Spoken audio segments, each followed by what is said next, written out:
The After the Affair podcast with me, Luke Shillings, is here to help you process, decide, and move forward on purpose following infidelity.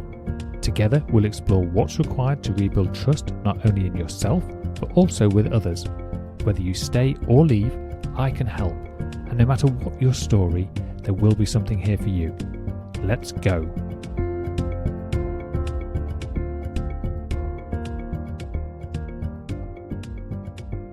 Hello and welcome to the After the Affair podcast. I'm your host, Luke Shillings, and you're listening to episode number 156. Okay, I'm going to free flow today and a little bit of a continuation from last week to some extent. So let's see where it goes. I hope you enjoy the ride. We all meet a real variety of people in our lives, and sometimes we find those people easy to get along with, and sometimes they're a bit harder to get along with. I've always been fascinated by that. Like, what is it that draws two people together, and what is it that pushes two people apart? And we could consider this from any context. This can be just somebody you see walking down the street, an assistant in a shop, just a random person that you happen to come into contact with, either through your work or an event that you attend. And there's that feeling. It's like the body is already pre-equipped with a framework, an assessment of what these people are, what their intentions are, whether they're good or bad, whether you feel safe around them or not. And yet, when you actually stop to think about it, where does that come from? Where does that questioning come from?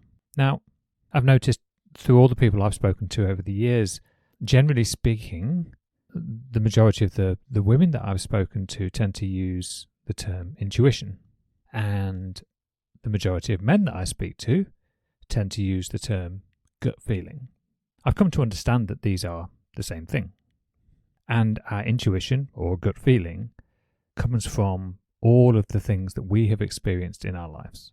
That could be the things that we've learnt, the people that we've met, the TV shows that we watched when growing up as kids, our parents, our relationships, both the successful ones and the ones that maybe didn't quite end up the way that we thought they would, or simply just observing others, witnessing those around us. Our body is capable of taking in a huge amount of data. I remember reading somewhere that we consume something like 11 gigabits of data per second. Like, that's the available data, through our sight, sound, vibrations, taste, and smell. Yet we're only actually capable of processing a very, very small proportion of that. Again, I forget the exact number, but it's small. It's a significant amount less. I'm talking like 1%, maybe even less than that. I forget. Just because we're not consciously processing all of that information doesn't mean that it isn't going somewhere. It doesn't mean that it isn't being stored in some place deep within us, even if we're not always consciously aware of it.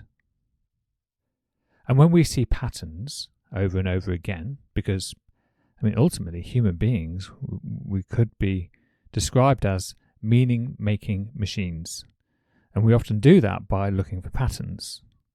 It's helped us survive in many ways. It's a primal instinct that helps us make sense of the world around us to keep us safe. And we're still doing that, even though in the 21st century, a lot of the dangers that existed tens of thousands of years ago, for most people at least, aren't applicable. We can walk down the street and not risk being eaten by a wild animal. Most people are not going to go without food tonight. Most people live in shelter, building of some description with walls and a ceiling. And most people have electricity and hot running water and blankets and clothing. We don't face the same dangers that we once did, but our bodies and that deeper part of our brain doesn't really know that or even care. All it's interested in is looking out for danger. Because if we can see something that is a potential threat, that is a potential danger, then the safest thing for us to do is to keep our distance from it. So, if we can't understand something, or if we see somebody who represents something that we've seen as potentially untrustworthy, unsafe, unreliable, dishonest in the past, then it is a signal to our bodies, to our brains, that this is not safe. And from an evolutionary survival perspective, then the best thing to do is to keep away from it and to reinforce our beliefs about that thing or that person or that behaviour. Because, well, it's better to be safe than sorry, right?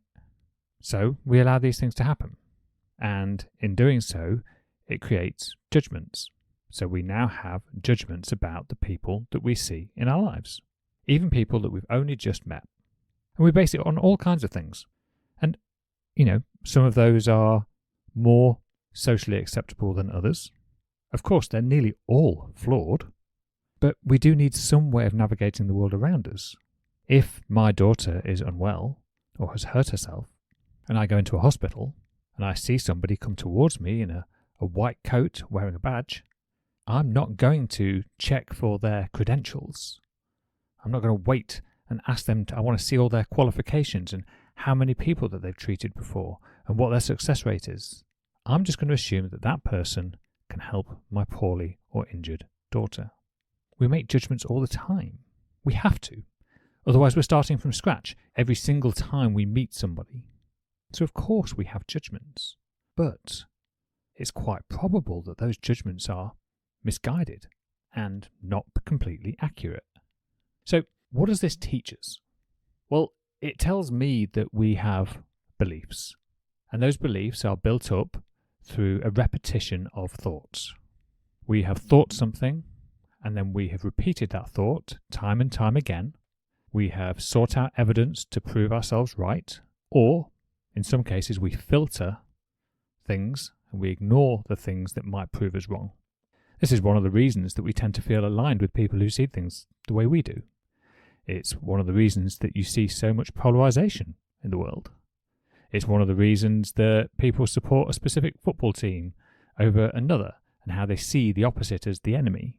Now, of course, there can be friendly conflict, of course, but it can also go quite far. And those things aren't really based on anything real. They're based on an attachment, an association with something that feels good to you. And then when you combine that with other people who see it from a similar perspective, that reinforces that belief. So now the likelihood of you actually coming to terms or to understanding what somebody else's perspective, what the person on the other side might be thinking or feeling, it becomes harder to make that connection because they're the enemy. They're not like you. They're not like us. They're different. But of course, they've just been on the same journey too. It's just that chance, biology, genetics, where they were born, what football team their father supported, political affiliation they had, just their general approach in life, what their relationship with money is like, whether they were terrified of thunderstorms. And you're thinking, what are we on about? Well, think about it.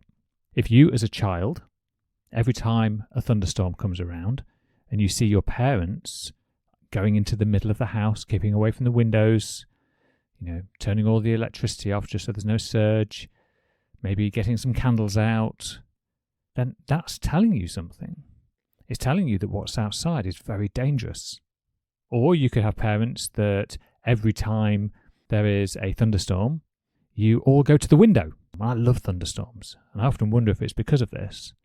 Like when a thunderstorm came over, it was really exciting. I liked the idea of counting how long it was between the flash of lightning and the crack of thunder, and then noticing that time get either shorter or longer, and you could tell whether the storm was coming closer towards you or it was moving further away. I was always fascinated by that, as long as I was inside, of course. So what we experience has a huge impact on how we then see the world.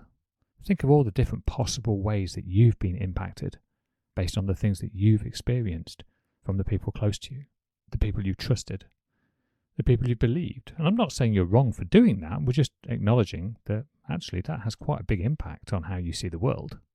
Given that, it's pretty clear to me that we interpret all the situations that we see through our beliefs and not through objective truth. Because beliefs are just repeated thoughts, they ultimately shape our perception. When we repeat those thoughts time and time again, they become true to us, to the point where we stop questioning them. It feels like they are factually correct. But of course they're not. They're subjective. There are 8+ billion people on the planet. And it seems pretty unlikely to me, in fact it's almost statistically impossible, that you're right. Yeah, you. It's impossible that you're right. How can you be? If we line up any random selection of people, the likelihood that all of those people are going to see this situation, whatever it is, in exactly the same way you do, is very, very, very unlikely. So that tells me there are many different ways for which we can interpret the same situation. And if each one of those people thinks they're just as right as you think you're right, then something's wrong. That can be quite destabilizing as you acknowledge it. Sometimes it's being right that is your place of safety. When you have confidence in your own opinions and your own thoughts, then at least that's something you can hang on to. And the idea of them maybe just being random and as a consequence of your upbringing and where you were born and your family and all of the different factors that go into the equation can feel like you've got a little less control. But of course, control is not about being able to predict the future. It's not about certainty.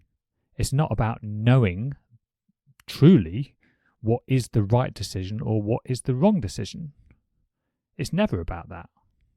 It's about being able to respond to any given situation in the way that serves you best. It's about the choice in how you respond to any given situation. Now I want to talk about our feelings, our emotions, and I also want to tie it to something else. I'm sure it's something you've heard of, and maybe it's something that you've given a little bit of thought to before, maybe not. But I want to explore the relationship between our feelings and our ego. If we think of our feelings being as the thing that creates our experience, because ultimately it's all about how we feel. Every single thing we do, it's all about how we think it's going to make us feel. Even as you're listening to this now, you are feeling something. Could be curiosity, could be excitement, intrigue, uncertainty, questioning, doubt, boredom. It could be many things, but you're feeling something. Now, feelings themselves are not necessarily good or bad. I used to think that happy was good and sad was bad, literally. And that might sound really obvious. Like, well, yeah, of course. Obviously, happy is good and sad is bad. I mean, sad even rhymes with bad. But what if that wasn't entirely true? What if all feelings were just neutral?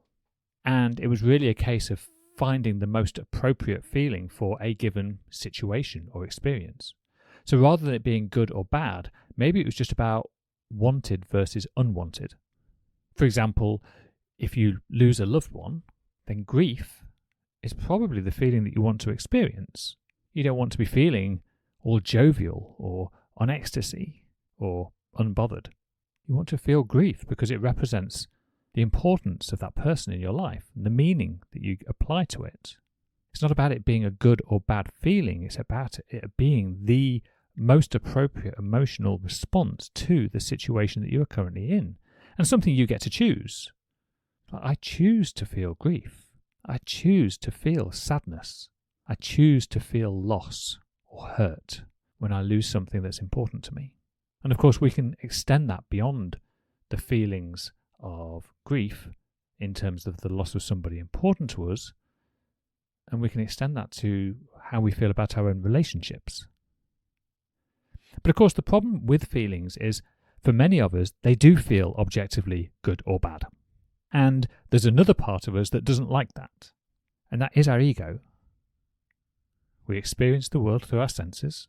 Our brain applies a belief, often a pre-existing belief, which acts like a filter, and our body has an emotional response to that. But then our ego judges what it is that we're feeling, and it doesn't feel safe, and the ego doesn't like it, and it wants to restore balance. So often, based on how it's gone through life, it tends to try and get away from that discomfort, because that's what it believes restoring balance means. Get away from the discomfort. Let's level the scales. Let's balance things out a little bit. And of course, the easiest way that it has perhaps learned how to get away from discomfort is by reacting, resisting, avoiding. But it turns out that doesn't work, at least not for very long. It might give you a bit of short-term relief in the moment. You might even be able to metaphorically kick the can down the road for a little while. But there's not really any way around a negative feeling. Sometimes we have experiences that leave emotional scars. These are more commonly referred to as trauma, where we have an experience, or we witness an experience, a moment, an event, an emotional reaction, and it leaves an imprint in our body. And even though our brain can rationally move beyond that over time, it can acknowledge that that experience was whatever it was, and maybe we saw it from a different perspective, or who knows, maybe we just get over it in some sense. The body keeps the score, literally. It does not let go of things sometimes if it's had a traumatic response to a situation. But it's not very good at tying that original trauma response to your current situation. Instead, you now take a feeling of abandonment that maybe you picked up as a child because maybe you felt left out of your social group. Maybe your teacher didn't give you as much attention as somebody else. Maybe your parents always seemed to be too busy with their work or other things. Maybe you had an older or younger brother or sister that just seemed to get more attention, and you felt abandoned. And you adapted over time, and you carried that wound within your body.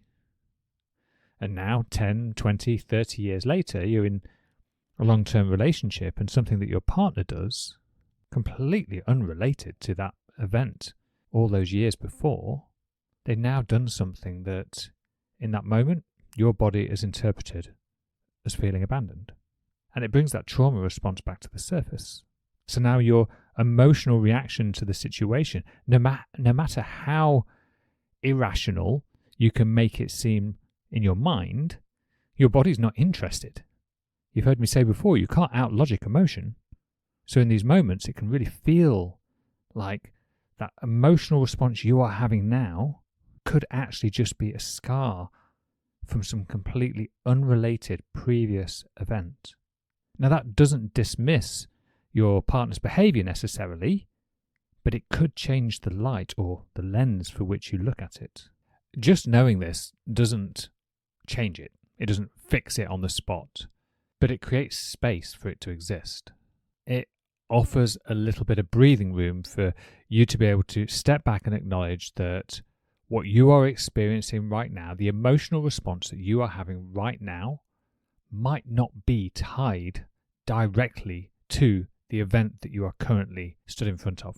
Let's tie this back to the people that we find difficult, the people that we are drawn to, and the people that we feel we need to create space from.